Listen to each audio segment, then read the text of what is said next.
Palavra, amém? Apesar de ter comido um churrasco hoje à tarde na casa do pastor, aleluia, depois eu vou levar você lá, benção. Essa semana, esses dias, que o pastor tem se mudado para cá, eu sou o guia turístico. Levei lá o pedreiro, levei o vidraceiro, estou levando todo mundo. Aleluia. Glória a Deus, irmãos. Quero compartilhar com os irmãos hoje. Antes disso, vamos orar? Amém? Aleluia. Pai de amor, nessa noite, eu oro para que Teu Espírito abra os nossos olhos. Senhor, em nome do Senhor Jesus, que o Senhor nos dê revelação, Pai, que o Senhor libere graça, multiplica a graça sobre nós. Deus, em nome de Jesus, nós queremos, ó Pai, que os nossos olhos sejam abertos para ver como o Senhor vê, ó Deus, para entender o Teu propósito, entendermos o Teu chamado que o Senhor tem para nós, em nome do Senhor Jesus. Amém, irmãos? Eu quero falar a respeito de o tempo da oportunidade. Fala assim comigo, tempo da oportunidade. Certa vez uma pessoa tinha uma empresa de sapatos, e essa pessoa que tinha essa empresa de sapatos, queria expandir o negócio, e aí eles foram mandou um vendedor para um país muito pobre, e aí esse vendedor foi fazer uma pesquisa, como seria a venda de sapatos nesse lugar. Quando ele chegou nesse lugar, ele ficou decepcionado, porque ninguém usava sapato lá. Era todo mundo descalço. Ele ficou frustrado, ele voltou para a empresa, ele falou, olha, nem adianta a gente entrar lá, porque ninguém tem sapato lá. O que a gente vai fazer lá com sapatos? E aí o chefe dele falou, tudo bem, mandou outro vendedor. Esse outro vendedor viu o mesmo cenário, ninguém usava sapatos. E esse vendedor voltou empolgado para a empresa. Ele falou, não, lá é o lugar, não, pode fazer uma produção gigantesca. Aí o dono perguntou, mas por quê? Ele falou, lá ninguém usa sapatos, todo mundo vai comprar, vai ser uma novidade, vai ser algo assim extraordinário. Então, qual que é a diferença desses dois? Um percebeu a oportunidade, o outro não percebeu a oportunidade. O que leva alguém a perceber a oportunidade ou talvez você perder a oportunidade? Falta de discernimento de tempo. Quem não consegue discernir os tempos, ele sempre vai ser levado pelas circunstâncias. Sempre vai ser levado pelas circunstâncias. Então hoje você mora aqui em São Paulo, amém? E você sabe que aqui em São Paulo não tem como discernir o tempo. Sim ou não? Aqui, um dia está calor, o outro dia está um frio lascado. Esses dias estava um vento violento. Quem lembra desse vento? Que vento foi esse, né? Um frio, as janelas tudo assoviando lá em casa. Negócio assustador. Eu fico pensando, imagina Elias aqui em São Paulo. Deus fala, pode preparar que vai chover um sol lascado. Elias fala, não vai chover não. A gente que é paulistano fala, vai Elias, pode pegar os baldes, irmão. Abre o guarda-chuva, vamos levar os baldes lá, vai chover. Nós não somos profeta, mas a gente é paulistano. Então, quando você não percebe, você não discerne os tempos, você perde oportunidades. E quando nós entramos nessa vida com Deus, existe uma coisa que é muito complicada, porque nós temos um tempo para tudo. Só que Deus não tem tempo para nada. Olha que interessante. Nós temos tempo para tudo, Deus não tem tempo para nada. Não é que Deus não tem tempo para fazer as coisas, mas é que o tempo para Deus é diferente, porque Deus não está dentro do tempo. Está dando para entender? É muito complexo você tentar compreender como que Deus age, porque Deus não se encaixa no nosso tempo. Pedro diz em uma das cartas que um dia é como se fosse 1000 anos, e 1000 anos é como se fosse um dia. Ou seja, não entendi nada. É exatamente isso. Essa é a questão. Não dá para entender. Nem parece que foi Pedro que escreveu isso. O Espírito já está falando no seu coração, quem deve ter escrito esse versículo. Então, não dá para entender. Então, por que nós não compreendemos essa questão do tempo? Nós achamos que Deus é quem se encaixa no nosso tempo. E às vezes nós nos frustramos por não compreender a maneira que Deus age. Nós nos frustramos porque nós não conseguimos compreender todo o propósito de Deus, porque Deus tem um propósito. E o propósito de Deus é como se Deus visse desde a fundação do mundo até a consumação dos séculos. Deus está vendo tudo, Deus já preparou tudo, Ele sabe o começo, Ele sabe o fim, e Ele consegue ver tudo. Nesse exato momento, Deus consegue tanto ver as coisas no início, em Gênesis, como Deus consegue ver o Apocalipse. Só que nós não conseguimos porque nós estamos dentro da história. Nós estamos dentro do jogo. E aí, quando estamos dentro do jogo, é muito complicado enxergarmos dessa maneira. É como se você estivesse num labirinto, né? E você tentasse achar a saída. Só que Deus, Ele está num helicóptero e Ele sabe exatamente onde começa o labirinto e onde chega o final. Cristian, por que Deus faz isso? Por que Deus simplesmente não revela para nós, né? Todas as coisas? Por que Deus não nos fala de maneira clara todas as coisas? Porque, na verdade, existe um grande equívoco. Qual que é o maior equívoco que nós constantemente caímos? É que nós achamos que nós aceitamos a Jesus. Quantos aqui já falou, eu aceitei a Jesus? Todo mundo aqui já falou isso. Na verdade, é até comum, como se você fizesse um favor para o Senhor. Tá bom, vai Jesus, eu deixo o Senhor entrar na minha vida. Fazer o quê? É que o Senhor está tão carente, deve estar tão sozinho aí no céu. Tá bom, vai, eu te aceito, Senhor. Entra na minha casa, entra na minha vida, mexe com minhas estruturas, sara todas. E aí, às vezes a gente acha que é dessa maneira, mas deixa eu te falar uma coisa. A Bíblia diz que Ele nos escolheu. No final das contas, você não aceitou ninguém, filho. Se Ele não tivesse te aceito antes, você nunca teria o Senhor. Por isso é que Ele diz que Ele nos escolheu primeiro. E aí, isso muda toda a história, por quê? Porque quando a gente acha que nós aceitamos Jesus, é como se nós tivéssemos um propósito, nós nascemos, nós temos um sonho. E aí, nesse sonho, eu tenho algumas dificuldades. E aí, quando Jesus entra na minha vida, eu passo até agora um ajudador para conquistar esses sonhos. Ou seja, Jesus virou o gênio da lâmpada na minha vida. Entende? Então eu estou lá no mundo, eu quero me casar, e aí eu não consigo me casar por N motivos, porque eu não tenho dinheiro, porque eu sou feio, porque isso aqui, ninguém me ama, ninguém me quer. Aí Jesus entrou na minha vida. Quando Jesus entra na minha vida, o que eu penso? Agora eu posso me casar, porque Jesus vai me ajudar a casar. Quantos pensam assim? Ou quantos já pensou dessa maneira? Fala a verdade, irmão. Fala a verdade.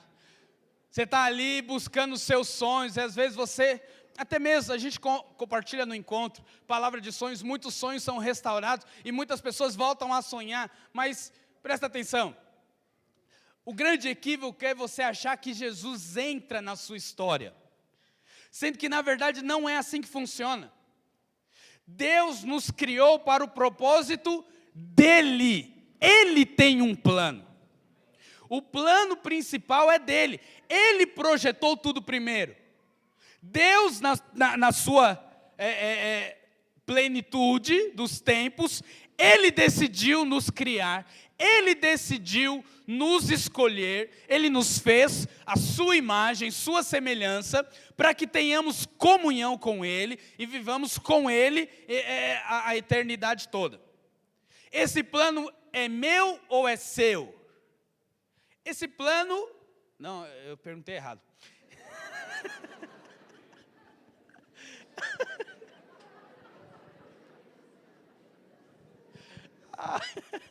Era para perguntar, esse plano é meu ou é de Deus? Ai, por isso que você ficou calado, né? Você tem que me ajudar, irmão. Ai, só a pastora está aqui, amém. A pastora está aqui. Ai, vai lá, filho. Ninguém percebeu. Então, presta atenção. Esse plano é meu ou é de Deus? Esse plano é o de Deus. Mas qual que é o meu plano? Eu não sei, meu plano é aquilo que eu desejo, aquilo que eu quero. E aí é o seguinte, Deus determinou tudo, Deus fez tudo, é o propósito dele. E aí o que acontece? Deus me incluiu nesse propósito. Ele incluiu você também nesse propósito. Quando o diabo entra na história e nós nos desviamos do propósito dele. Mas só qual que é o maior problema? Quando o Senhor nos resgata, você acha que Ele te resgatou para os seus planos. Por isso é que quando os seus planos não são alcançados, muita gente se frustra com Deus, porque Deus não me ajudou. O Senhor não me ajuda. O Senhor também nunca, Ele está vendo ali o meu sofrimento e Ele não entra na minha história. Lembra, não sei... Há uns anos atrás caiu o avião lá da Chapecoense, morreu bastante gente, e aí eu vi que houve muitos questionamentos, né? E aí a internet fica poluída de muitas pessoas revoltadas contra Deus. E eu vi uma pessoa que questionou o seguinte: aonde estava Deus quando aquele avião caiu? E aí alguém respondeu, e parece que a pessoa estava até brincando, mas é a verdade. A pessoa respondeu, Deus estava exatamente no mesmo lugar que Ele sempre esteve. O avião é que estava no lugar errado. Ou talvez as pessoas é que estavam no lugar errado. E aí eu tenho uma frase comigo. Deus não mata ninguém. São as pessoas que morrem. Eu não entendi por que você está rindo. Era para ser sério. Que eu ia explicar logo em seguida. Presta atenção. Deus não é responsável pela morte de ninguém, irmão. Quem é responsável pela morte é o pecado que entrou no homem. Então, independente de Deus, todo ser humano vai morrer um dia. Está entendendo? Então, não é culpa de Deus que o homem morre. Está entendendo? Então... só que o grande problema é as pessoas se frustram porque parece que Deus não entrou na minha história. Mas eu quero te dizer uma coisa, Deus, Ele te tirou do inferno, da condenação e te inclui na história dEle. Deus te coloca no propósito dEle. Quantos podem dizer amém? Amém. Então presta atenção. Deus não entrou na sua vida, mas você que entrou na vida de Deus. E agora você precisa compreender que você está aqui para cumprir um propósito que foi estabelecido por Deus, por Ele. Só que Deus é que sabe todo o plano. Deus é que sabe toda a planta, todo o desenho. Nós não sabemos. Então como é que nós cumprimos esse propósito? Como é que nós agimos? Então, presta atenção, primeira coisa que você precisa entender, existe uma maneira de vivermos a vida com Deus, e existe uma forma, existe um propósito pelo qual Deus nos criou. Deus nos criou para ser imagem e semelhança do seu Filho. Deus nos criou para casarmos com Cristo. Deus criou a igreja para a igreja se casar com Jesus. Haverá um dia que terá um casamento, e esse casamento nós somos a noiva. Só que o noivo já está pronto, o noivo está lá esperando. O noivo um dia vai vir buscar a sua igreja. Agora, essa igreja precisa ter uma forma, ela precisa ter um padrão. Essa igreja precisa estar da maneira a qual o noivo deseja. Então não é de qualquer forma, não é de qualquer jeito que você vai entrar nesse casamento. Existem umas vestes. O pastor ministrou, né, a série, as 3 palavras lá da série do Vamos Reinar. Existe uma veste específica para nós casarmos com Cristo. Essas vestes não estão falando de roupa, mas o Senhor está falando de atos de justiça. Então, cada vez que você pratica algo, você constrói alguma coisa. Está dando para entender? Só que alguns constroem para honra, outros para desonra. Uns constroem coisas boas, outros constroem coisas ruins. Não existe meio termo. De alguma maneira você está construindo algo. Paulo diz lá em 1 Coríntios 3, ele diz, eu lancei o fundamento é Cristo, ninguém pode lançar outro, não existe outro fundamento, então presta atenção, não existe outro propósito pelo qual você vive a não ser Cristo. Você vive por causa de Cristo, você vive porque você foi inserido em Cristo. Paulo diz, agora cada um veja como edifica. Você pode construir com ouro, prata e pedras preciosas, ou você pode construir com madeira, palha e feno. Mas vai chegar um dia que essa roupa vai ser passada pelo fogo. Essa roupa, Paulo estipula aqui em Coríntios, né, esses materiais, ele fala de uma construção, o Senhor Jesus fala de uma roupa, mas tudo tem o mesmo sentido, fala daquilo que nós estamos envolvidos, daquilo que nós estamos construindo. Amém? Então a Bíblia fala que vai passar pelo fogo. Então presta atenção, não é qualquer tipo de roupa que nós vamos entrar no reino de Deus, existe uma roupa específica. Agora, como é que eu adquiro essa roupa? Como é que eu me visto dessa roupa a qual eu estarei diante do Senhor? Essa roupa a qual nós estaremos diante do Senhor, ela é adquirida de acordo com aquilo que nós praticamos. Fala assim comigo, a minha roupa tem a ver com o que eu faço. Tudo tem a ver com o que nós fazemos. Então presta atenção. Alguém um dia falou para mim o seguinte: eu não acredito. Eu estava falando, acho que eu estava ministrando alguma coisa a respeito de céu e inferno. Eu era novo convertido na época, acho que estava falando na escola para alguém sobre céu e inferno, e a pessoa falou: tá bom, mas você está falando que todo aquele que não aceitar o Senhor, isso e aquilo, vai para o inferno. Mas e se eu não acreditar no inferno? Eu falei: não tem problema, você vai do mesmo jeito. Porque hoje o mundo vive baseado naquilo que você crê. Você é o que você crê, não é verdade? Você pode ser o que você acreditar que você é. Mas eu quero te falar, com Deus não existe isso. O céu existe, o inferno também. Creia neles ou não, para algum lugar nós vamos. Entende? Eu creio que eu vou para o céu. Amém? Eu creio que eu vou para o céu. Agora, essas vestes de justiça não dependem só da sua crença, porque é um fato. Deus já determinou, e não tem nada que você possa fazer que mude isso. Deus já definiu, então não tem nada que nós possamos fazer que mude a ideia de Deus, de que um dia nós estaremos diante dele com vestes de justiça.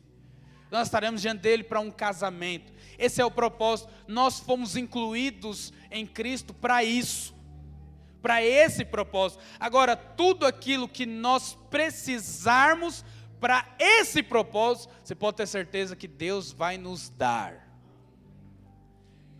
Mas muitas coisas que você tem desejado diante de Deus, que não tem a ver com esse propósito, você vai passar a vida toda pedindo e nunca vai receber. Você já parou para pensar nisso? Muita gente se frustra com Deus por não discernir os propósitos do Senhor. Por não discernir. Você não é dono de si mais, você é do Senhor agora. Agora, como que eu faço para chegar nesse casamento? Como que eu faço para chegar diante de Deus com essas roupas? Você sabe que um casamento é algo muito complexo. Eu sou casado, dia do casamento é uma loucura. Não é verdade? E a noiva sempre é a que mais demora para se arrumar. Sim ou não? Lógico, porque é a mais feia. Então,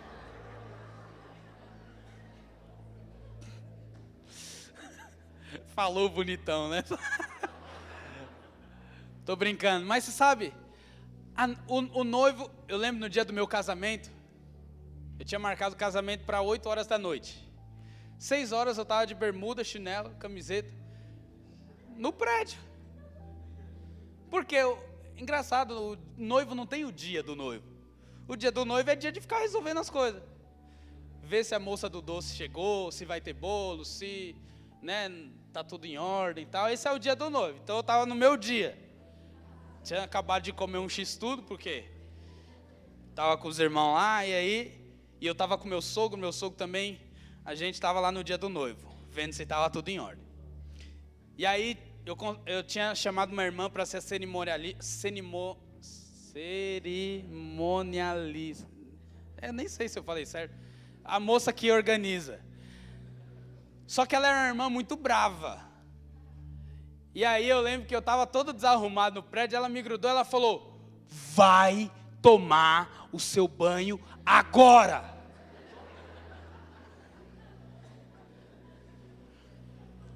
E na época eu usava aparelho. E eu não sei quem falou que não podia casar com aparelho.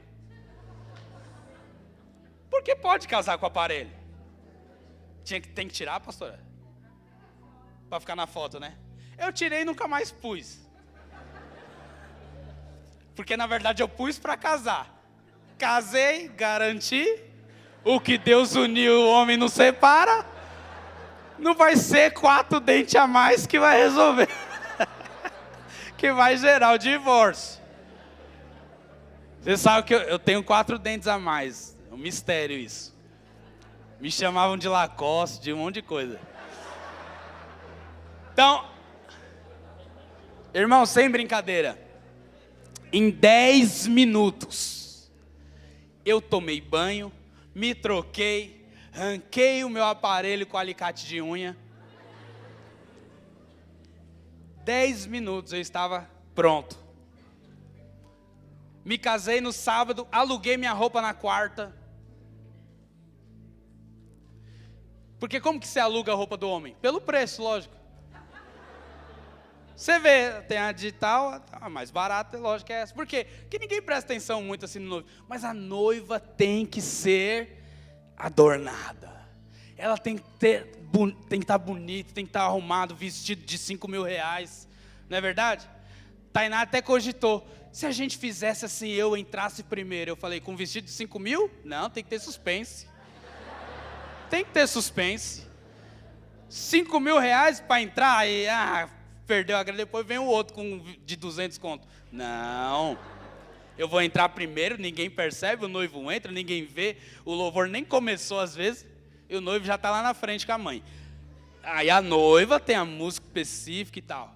Então presta atenção, a noiva tem todo um preparo, eu quero te falar, nós estamos nesse preparo.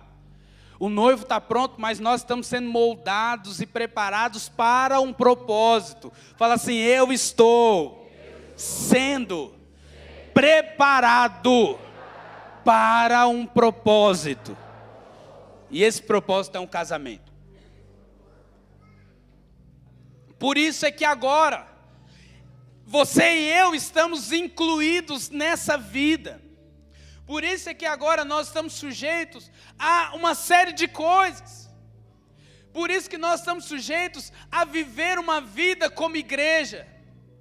Por quê? Porque estamos num processo agora de transformação. Estamos saindo de um simples barro que recebeu vida, estamos nos tornando a noiva de Cristo. Agora, esse processo, você e eu precisamos perceber o que Deus está fazendo. Precisamos perceber, porque se nós não percebermos aquilo que Deus está fazendo, se não tivermos essa visão do alto, que é a visão que Deus tem de todo o plano, nós vamos acabar nos frustrando ou nos perdendo no meio do caminho. Vamos tomar decisões erradas no meio do caminho. Quanta gente estão colhendo consequências de decisões erradas que tomaram. Por quê? Porque não tem essa visão de propósito, essa visão da plenitude de tudo aquilo que Deus planejou para nós. Mas não, é uma visão simplesmente baseada em 80 anos de vida aqui. Essa visão de somente viver o aqui e o agora é uma visão terrena. A Bíblia fala que é demoníaca essa visão. Porque o diabo, ele quer que você seja o centro de todas as coisas e que você viva para satisfazer as suas vontades. As suas vontades. Tem muita gente aí, hoje os coaches aí no mundo falam que você precisa se permitir. Se permita experimentar algumas coisas, se permita viver algumas coisas, se permita conquistar algumas coisas. Mas eu quero te falar, se não está dentro do propósito de Deus, esquece, meu filho, você está perdendo tempo. Está perdendo seu tempo. Não perca tempo com isso. Saiba exatamente aquilo que Deus tem para você. Sabe, a Bíblia conta algumas pessoas que tomaram decisões erradas por não discernirem esse tempo. A Bíblia fala de algumas pessoas, uma delas é Abraão. Abraão era alguém que tinha um chamado da parte de Deus. Abraão, ele se tornou o pai da fé. Mas a Bíblia conta que Abraão, Deus, ele deu uma promessa para ele. Abraão tinha uma série de dificuldades e a maior delas é que a sua esposa era estéril. Sara já não funcionava mais. Abraão também já era velho de idade. Deus dá uma promessa para eles: olha, vocês vão alcançar, vocês vão ser pai de nações. O maior desejo de Abraão era ser pai de um filho só. Abraão queria só um filho. Deus queria dar nações para Abraão. E aí Abraão crê, mas Abraão a princípio não soube discernir o tempo de Deus. Ele estava preocupado com o tempo aqui na terra. Então imagina, Abraão já era velho, Sara já era velha. Quando receberam a promessa, passaram-se 25 anos até eles terem Isaac. Imagina alguém já velho de idade, que já não funcionava mais nada, esperar 25 anos para ter filho. O que se passou na cabeça de Abraão? Sara. Porque a ideia de Sara foi, não, meu filho, meu velho, esquece. Quando Deus falou, já não funcionava. A gente está aqui dividindo dentadura, filho, não vai dar certo. Esquece. E já fazem anos, 15 anos, depois da promessa foi que Abraão teve Ismael. Sara olhou, mas faz 15 anos que Deus falou. Rapaz, mas 15 anos, para quem já não funcionava, enferrujou tudo, Abraão. Não tem médico que dê jeito, esquece. Vamos fazer o seguinte, a gente não quer um filho, então pega aqui a escrava, faz o filho com ela e a gente cria esse filho, pronto, acabou, resolvemos um problema. Presta atenção, Abraão não soube discernir os tempos de Deus. Deus não está dentro do nosso tempo. Para Deus não tem dia, não tem noite, não tem tarde, não tem manhã.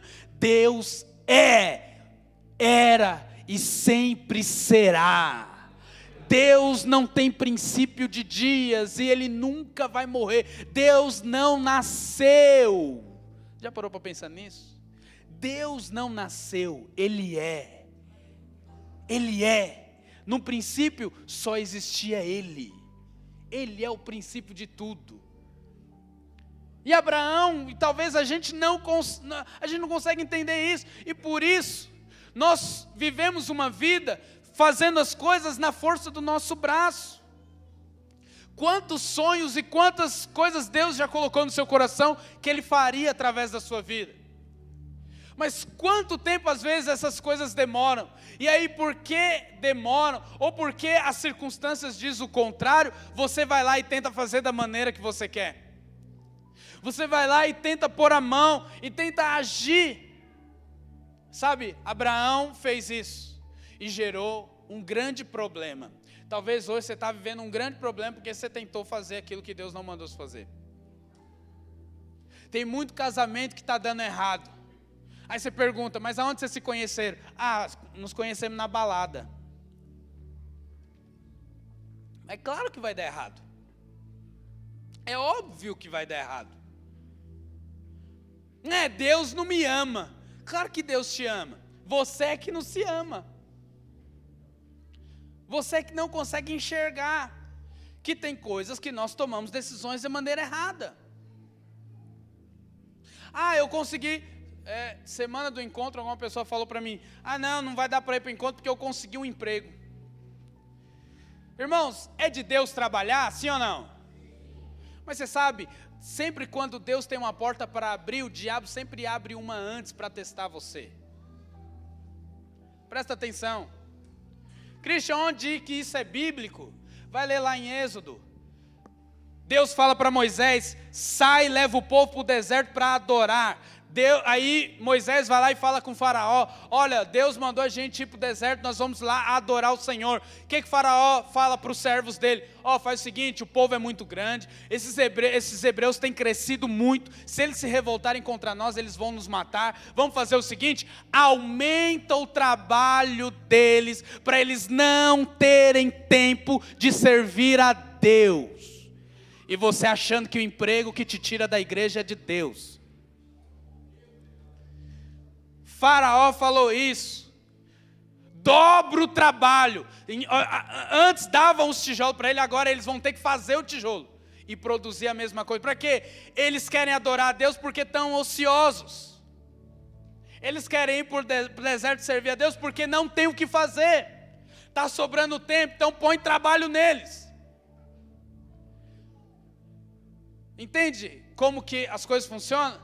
Mas quando é propósito de Deus, esse povo saiu do Egito e levou ouro para o deserto. Então presta atenção, meu irmão, não importa as portas que o diabo abre diante de você, Deus tem uma que ninguém pode fechar.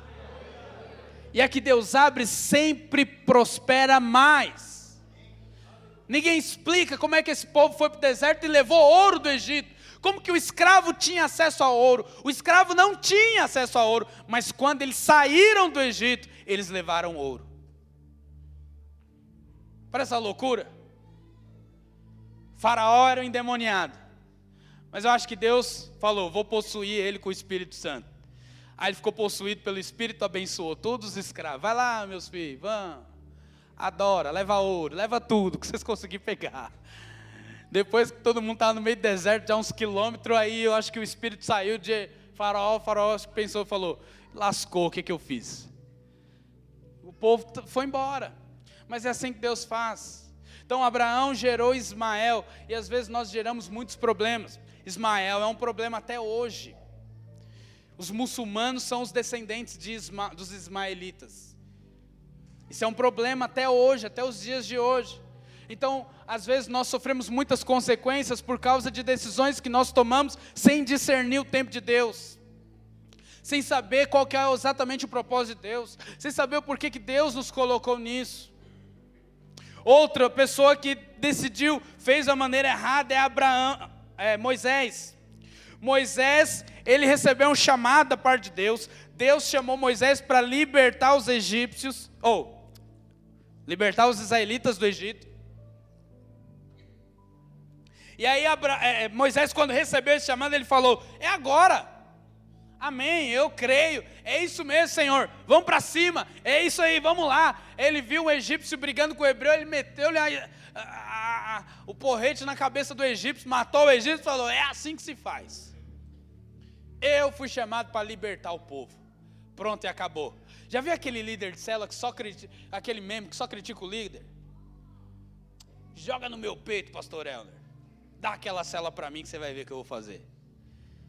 Aí o dia que ele assume a célula, ele vem. O povo não me reconhece. Mas que dificuldade. Mas também só me mandou gente ruim. Não tem gente assim? Eu adoro quando acontece isso. Que é para aprender. Aprender que nada na vida é fácil, meu irmão. A coisa é complicada. Então, tenha dó às vezes, amém? Então, quando você vê ali o pastor com a dificuldade, não pensa não que você faria melhor. Amém? Tenha piedade e fala, não, eu vou responder, eu vou ajudar. Vou ajudar a resolver o problema. Amém? Esse era Moisés. Moisés chegou lá e falou, não, é assim que resolve. Deus falou, não, filho, não é dessa maneira. Não é no seu tempo, não é da forma que você faz. Não é dessa maneira. E aí, nós entramos então num processo. Nós entramos no processo. E aí esse processo agora é de transformação. É um processo que vai nos levar a compreender a maneira que Deus age. Amém, irmãos? Quero dar um exemplo de alguém que não tinha noção daquilo que Deus queria fazer. Não tinha noção. Por quê? Porque ele estava tão envolvido com as coisas dessa vida, que para ele não fazia sentido. Tinha um coxo, um aleijado na porta, lá em Atos conta essa história. Esse aleijado estava na porta lá, pedindo esmolas, e aí chega Pedro e João. Pedro e João passam por lá, eles pedem esmola, o coxo pede esmola para Pedro. Pedro diz, ouro e prata eu não tenho, mas o que eu tenho eu te dou. Levanta e anda. Lembra dessa história? A Bíblia diz que o aleijado não andou, mas Pedro e João, pegando-o pela mão, puxou ele, e aí então ele começou a andar. Presta atenção, qual que era a expectativa daquele aleijado? Receber dinheiro, receber uma esmola, mas ao invés de receber uma esmola, ele recebeu o quê? Uma oração. Não é frustrante? Você chega com um problema, o irmão fala, deixa eu orar por você. Porque para nós, esse deixa eu orar por você, é tipo assim, irmão, eu não posso te ajudar do jeito que você está querendo não. Deixa eu orar por você para ver se Deus vai te ajudar. É dessa maneira, a gente quer a solução do problema. Talvez aquele aleijado não levantou, a Bíblia fala que ele não levantou. Por que ele não levantou? Porque ele estava preocupado em comer. Ele queria era comer hoje e amanhã ele ia pedir de novo para comer. Tem muita gente preocupada só em comer, em só viver essa vida. Pedro olhou para ele e fala, eu não tenho ouro e prata. Porque essa esmola que você está pedindo, para você é algo muito valioso. Para você isso é ouro e prata. Eu quero te falar, esse tipo de ouro e prata eu não tenho. Sabe, tem muita coisa que você tem pedido para Deus e Deus não tem te dado. Por quê? Porque isso que você tem pedido, às vezes é muito valioso para você. E Deus fala, esse tipo de ouro e tipo de prata eu não tenho. Eu tenho outra coisa para você. Porque não foi eu que entrei na sua vida, mas eu que te escolhi para que deis fruto e que o seu fruto permaneça. É isso que está escrito lá em João 15. Não foram vocês que escolheram a mim, Jesus disse, mas eu é que te escolhi. Eu é que te inseri no propósito. Então você precisa saber qual que é o propósito de Deus. E aí Pedro e João, acho que olhou para aquele enfermo e falou, miserável, não creu não. A Bíblia fala que eles pegaram pela mão, levanta miserável. Não vai andar não? Levanta e anda. Você precisa entender, Deus quer te curar. Sabe, tem muita gente assim dentro da igreja ainda. Deus quer fazer coisas grandiosas em nossas vidas. Mas às vezes a gente fica preocupado com tantas coisas pequenas que nós enxergamos. Mas Deus tem um pensamento muito além do nosso. Deus tem uma visão muito além da nossa. Deus está enxergando coisas que nós não estamos enxergando. Deus está enxergando todo o propósito e tudo aquilo que vai desembocar. Aonde vai desembocar? Que é no casamento do seu filho e a noiva. Olha, eu quero te contar a história de um homem que compreendeu esse propósito. Esse homem é José. A Bíblia conta que José, ele era na época o mais novo dos seus irmãos. José era alguém assim muito amado por Deus. Só que José tinha um sonho. Sonho que Deus deu para José. Só que antes de Deus dar esse sonho, José era alguém assim muito mimado pelos seus pais. Jacó amava muito José. E isso trazia uma certa inveja para os irmãos dele. Os irmãos tinham inveja. Sempre tem aquele filho que é o mais queridinho. Esse era José. Lá em casa sou eu. Mas foi porque eu fui o que mais sofri. Acho que minha mãe ficou acusada, porque teve uma época muito complicada na nossa vida, que minha mãe teve que deixar um filho com cada tio. Meu pai era alcoólatra, ele perseguia minha mãe, isso, aquilo e tal. Minha mãe fugiu para Minas, deixou um filho com cada tio, voltou para se organizar. Só que aí, todos ficaram com um tio conhecido. E o Christian ficou com um tio aí, que era o tio da minha mãe. E aí, um tio avô meu, que eu não conhecia na época, eu tinha 5 anos. Só que aí, o meu tio, o irmão da minha mãe, voltou, trouxe meu irmão. Minha mãe já tinha voltado com um mais novinho. E o Christian? Não sei. Perdeu o contato. Ri não, irmão. Perdeu o contato. Perdeu o contato. Acabou que eu fiquei 2 anos. Eu lembro uma vez que meu tio chegou para mim e falou: eu não faço ideia onde sua mãe deve estar. Tinha 5 anos, eu olhei para ele e falei: também não sei.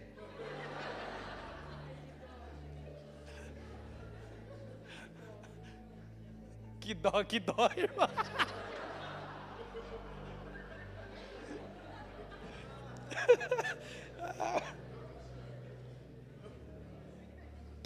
Passei alguns processos, porque esse tio, ele era...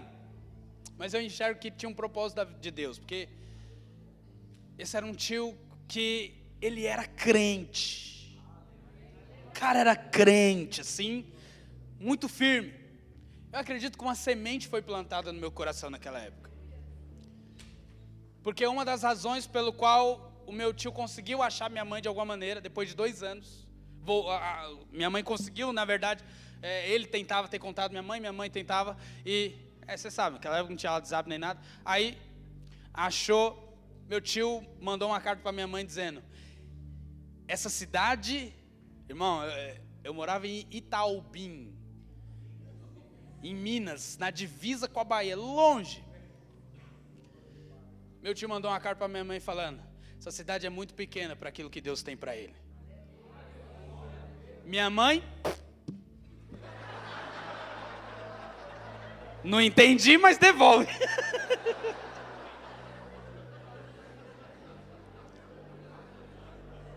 Mas as coisas de Deus é loucura para os homens. De alguma maneira, aquele meu tio sabia que existia alguma coisa na minha vida. Por isso, ele exigia que eu fosse para a igreja com ele. As filhas dele, ele deixava faltar, mas eu não, eu tinha que ir com ele para a igreja todo dia de culto. Todo dia. Às vezes eu achava que eu achava terrível aquilo. Eu achava terrível, era uma igreja assim bem tradicional, né? E meu tio, eu tinha que ir, meu tio era era um da liderança lá. E eu chegava mais cedo, ia mais tarde embora, eram os últimos a sair. Meu tio era responsável por muitas coisas lá na igreja, e eu tinha que ir com ele, todo dia eu estava lá, mas eu acredito que coisas foram plantadas no meu coração. E aí, por causa disso, eu sou o mais queridinho lá de casa, porque minha mãe acha que fica acusada. Aí hoje, quando às vezes meus irmãos querem comer alguma coisa assim diferente, ele fala: vai lá em casa. Porque quando você vai, a mãe faz uma comida legal e tal. Mas com José era diferente, porque os irmãos de José tinham inveja dele. Tinha muita inveja. Porque José, além de ser o mais amado, ele era aquele que contava as coisas erradas que os irmãos faziam. Ele ia lá para o pai e contava tudo. Então imagina, além de ser o mais amado, era o cagueta da família. Então, o que os irmãos queriam? Queriam matar ele. Mas até então não matou. Só que teve um dia que José teve um sonho. José foi e contou esse sonho para os irmãos. Ele chegou para os irmãos dele e falou: olha, eu tive um sonho. Nesse sonho, havia muitos feixes de trigo, e todos se curvavam a mim. Os irmãos já se irritaram e falaram: você é louco? Você está falando que nós vamos nos curvar a você? Esse cara é muito prepotente. Ele falou ainda mais: eu vi também que o sol e a lua se curvavam diante de mim. Até os nossos pais, esse cara é louco, ele é o sonhador, isso e aquilo. Ele E aí então os irmãos passaram a perseguir José. E aí teve um dia que José foi vendido. Os irmãos planejavam matar José. Olha o nível de ódio. Queriam matar José. E aí então eles pegaram José, ao invés de matar, eles venderam. José foi vendido como escravo. Presta atenção, alguém que tinha um sonho, alguém que era amado por Deus, está vivendo agora como escravo no Egito. Isso parece ser plano de Deus para alguém? Não parece. Mas presta atenção, se no meio do processo você não perceber aonde Deus quer te levar, você vai perder o propósito. Muitas pessoas perdem o propósito. Por quê? Porque eles não conseguem compreender o processo. Por não entender o processo, perde o propósito. José, em todo o tempo, ele acreditava que Deus era fiel para levá-lo aonde Deus tinha colocado no coração dele. E aí então José, depois de ser escravo, ele se tornou o melhor escravo. Ele era o mais excelente. Só que mais uma vez, José foi colocado para cuidar da esposa de Potifar, da Jezabel, a endemoniada. Porque ele era um homem de Deus, um homem firme. E aí então, conhece a história, a esposa de Potifar queria ter relações com José, tirou a roupa dele, arrancou, José correu. A Bíblia fala que ele apareceu nu. E aí então ele foi julgado como que ele foi o abusador, foi colocado na prisão. Lá na prisão, José ainda assim permaneceu servindo a Deus. Irmãos, tem tanta gente que larga o Senhor por coisa tão simples. Tão simples. Uma vez um jovem falou: eu estou saindo da igreja porque eu não aguento mais o meu pai. Eu falei: sai de casa. O que seu pai tem a ver com a igreja? Ah, porque Deus está vendo e não me ajuda. Eu falei: ah, tá. Esse é o problema. Porque pessoas assim acham que Deus é o gênio da lâmpada, entrou na vida para fazer as suas vontades. Gente assim é aqueles que pensam que Deus é o Papai Noel. Talvez até acha mesmo que Jesus é o Papai Noel.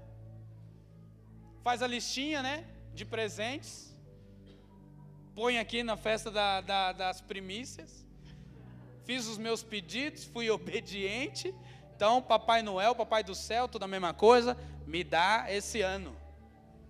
Presta atenção, filho. Tudo faz parte do processo na sua vida. José, dentro da prisão, ele se tornou mais fiel. Ele se tornou o líder ali deles. Dentro da prisão havia duas pessoas também, o copeiro e o padeiro de Faraó. Esses dois um dia estavam bem desanimados, assim, porque eles tiveram um sonho e não entenderam o que estava acontecendo. E aí José percebeu isso, foi perguntar para eles, falou: olha, estou vendo que vocês estão aqui assim, entristecidos, o que aconteceu? Conta para mim. E aí eles falaram: não, é que a gente teve um sonho e a gente não está entendendo o que está acontecendo com esse sonho, não sei o que quer dizer. José falou: ué, Deus é um Deus que revela as coisas, me conta que Deus pode revelar. Aí então o copeiro falou: olha, eu tive um sonho assim, assim, assado. E aí então José revela o sonho do copeiro. Ele fala, olha, em 3 dias, o seu sonho significa que em 3 dias você vai voltar a ser colocado na posição de copeiro do rei. Copeiro era a posição mais alta, era o cara mais confiável do rei. Você vai ser colocado de novo na posição de copeiro. E aí eu acho que o padeiro ficou empolgado e falou, não, revela o meu também. Aí ele falou, o seu, em 3 dias você vai ser enforcado. Padeiro, né, tadinho. Ficasse quieto.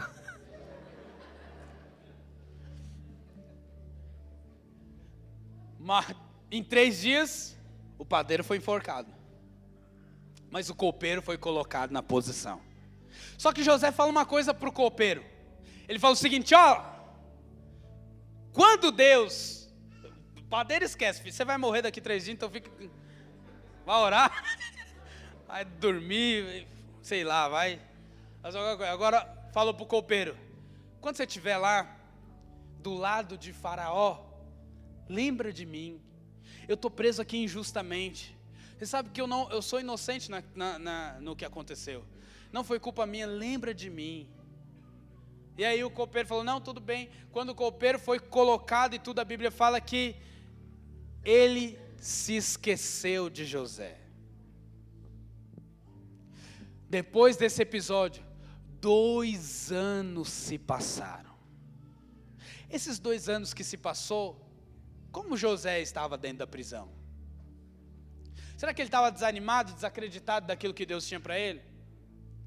Será que José estava frustrado com o propósito que Deus tinha dado e com as coisas que ele estava envolvido? Será que José estava assim, culpando a Deus por toda a desgraça que estava acontecendo com ele? Eu quero te falar, enquanto as coisas estão acontecendo aqui na terra, é tempo de você se preparar. É tempo de preparo, as circunstâncias estão aqui para te preparar. Então quando as coisas acontecem na minha vida, na sua vida, nós não devemos perguntar, por que isso está acontecendo? Senhor, é para que o Senhor, qual que é o propósito disso? Me ensina, me fala, qual é o meu posicionamento diante disso? Porque todas as coisas cooperam para o bem. Tudo coopera para o bem. E aí depois de 2 anos, o faraó teve um sonho. E quando o faraó teve um sonho, quem é que lembrou de José? O copeiro, ele falou, lá na prisão tem alguém que revela sonhos. Agora imagina só, imagina que o copeiro acabou de sair da prisão e falasse para faraó, sabe José? Não tem nenhuma vaguinha para ele aqui não? Será que José talvez teria conseguido alguma coisa? Era capaz de sobrar até para o copeiro. Você está de parceria com aquele tarado sem vergonha? Volta para a prisão agora. Eu não sei, irmão, qual que seria o desfecho daquilo. Mas talvez não era plano de Deus. Mas no dia certo e na hora certa, Faraó teve um sonho. O copeiro falou, eu conheço alguém que pode revelar o seu sonho.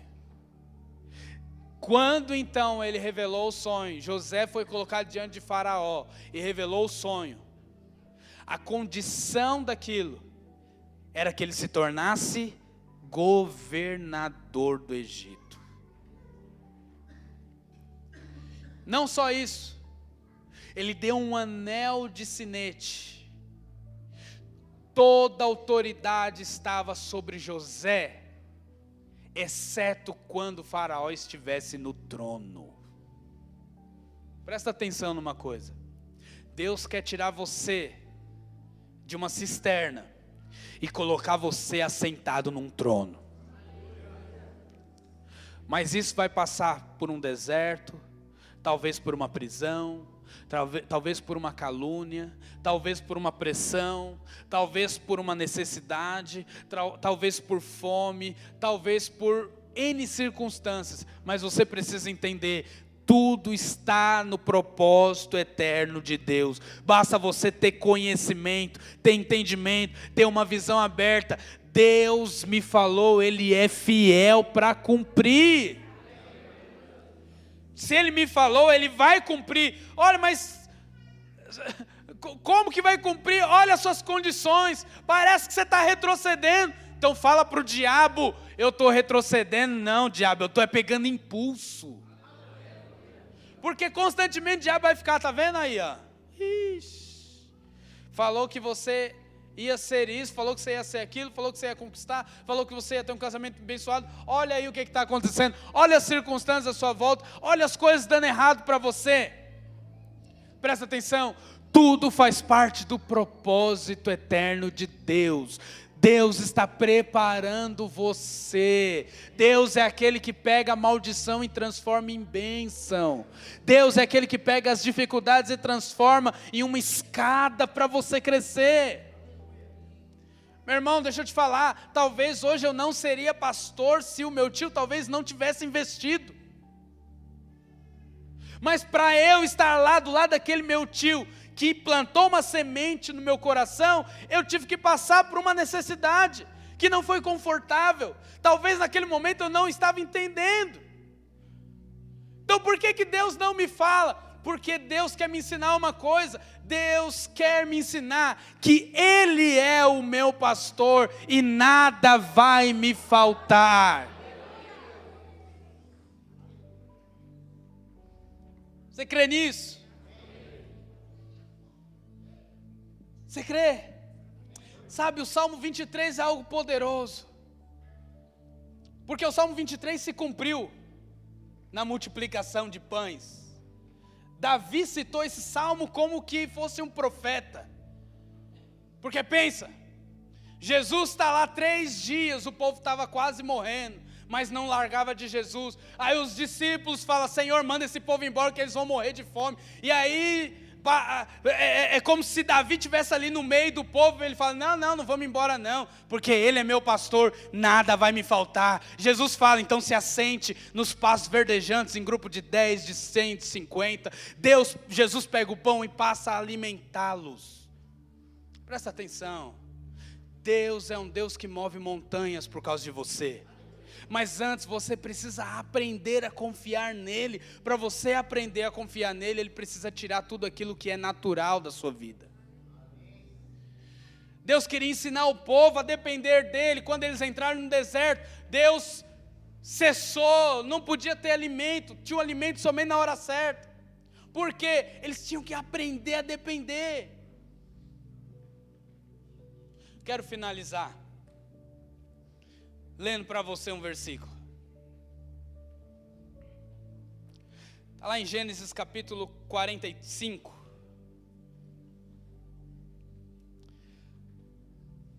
Depois que José, pessoal do louvor pode subir. Depois que José já estava na posição de governador do Egito, José já tinha conquistado tudo aquilo que Deus tinha para ele. Olha o que acontece com José. A Bíblia fala que houve um tempo de escassez e todos os povos foram até lá, até o Egito, para buscar alimento. Porque José por ter a visão, ele foi o administrador que juntou, que trouxe provisão, porque nos dias difíceis o Egito tinha alimento para sustentar todos os arredores. E aí então, nesses dias, Jacó e seus filhos tiveram uma necessidade muito grande. Israel teve uma necessidade muito grande. Então, Jacó manda os filhos dele ir até o Egito buscar alimento. E quem é que os filhos de Jacó encontram lá? José.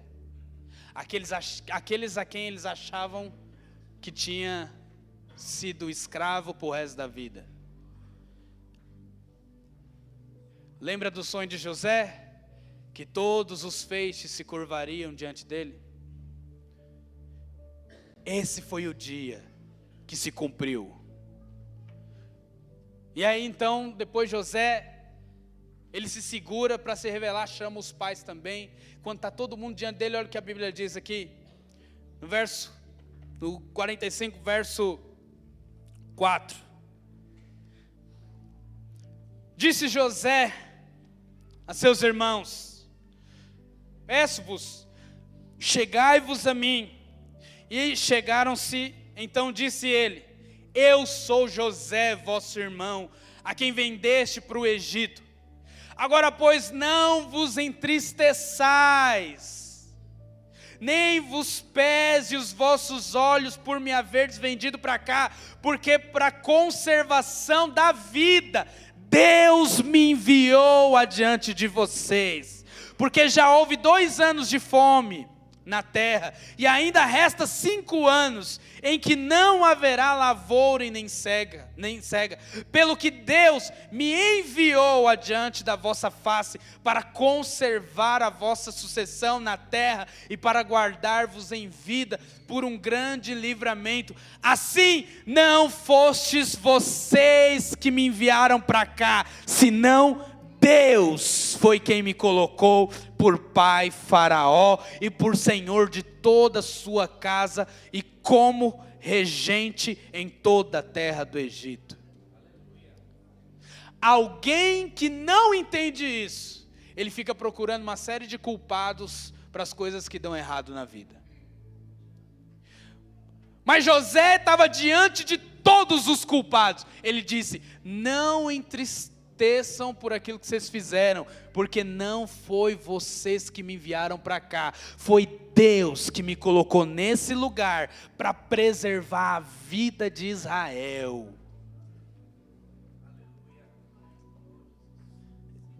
Nesse momento, José conseguiu enxergar toda a planta do propósito.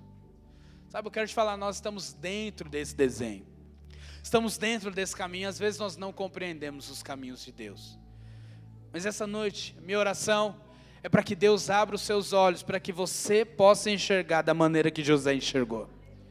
E que diante de todas as circunstâncias e todas as provações, você permaneça firme em fé, crendo que Deus é aquele que vai suprir, crendo que Deus é aquele que está trabalhando nos bastidores, até que todo o propósito se cumpra na sua vida. Quantos creem nisso?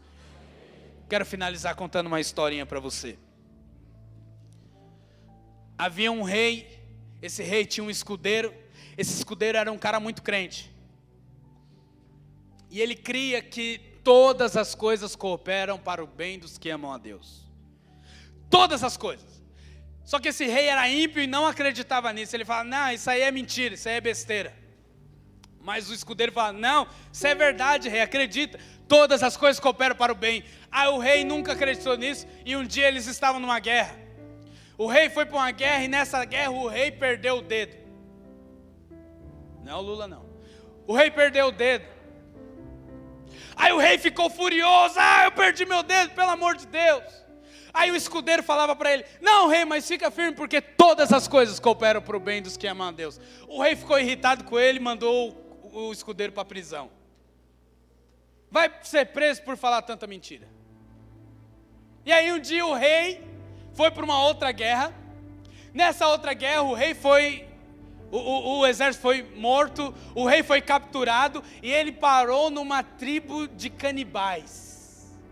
E aí o rei foi colocado num caldeirão, iam matar o rei ali. Na hora que eles iam matar, um dos canibais falou: não mate, não dá pra gente, ele tem defeito, está faltando um dedo nele, pode mandar ele embora. E ele foi embora. E ele ficou espantado, ele falou: eu não fui morto porque eu não era perfeito. E ele chegou para o escudeiro e falou: nossa, hoje eu entendi que todas as coisas cooperam para o bem.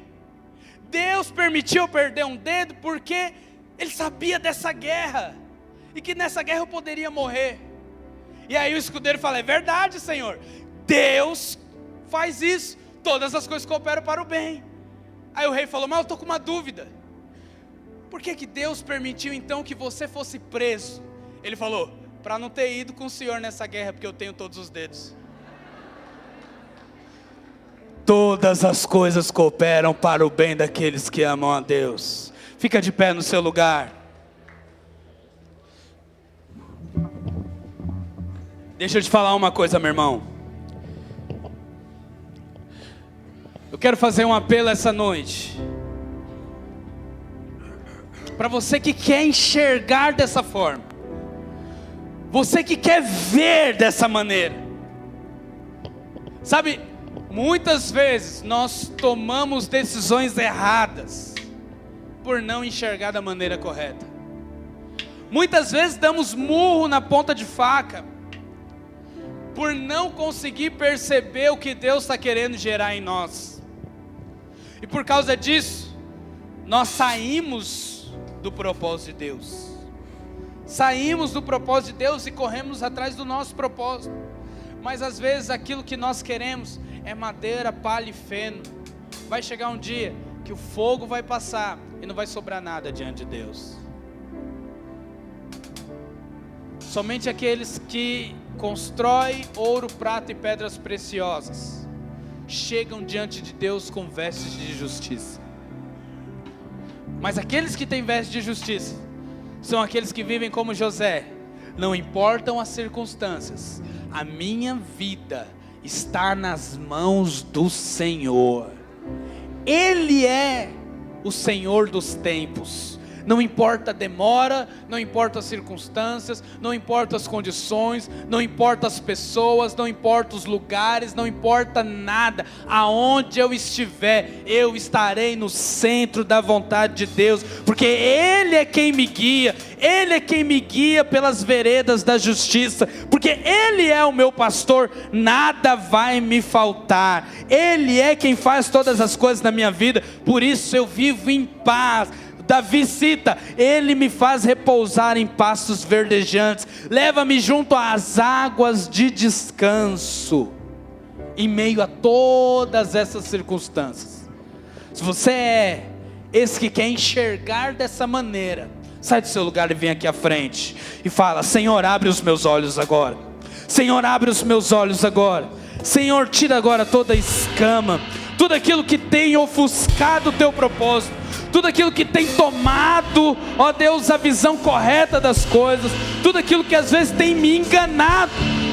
Oh Espírito Santo de Deus, eu declaro: toda escama caia por terra agora, em nome do Senhor Jesus. Tudo aquilo que tem me tomado do propósito eterno do Senhor, fala isso para o Senhor agora, fala isso para o Senhor agora.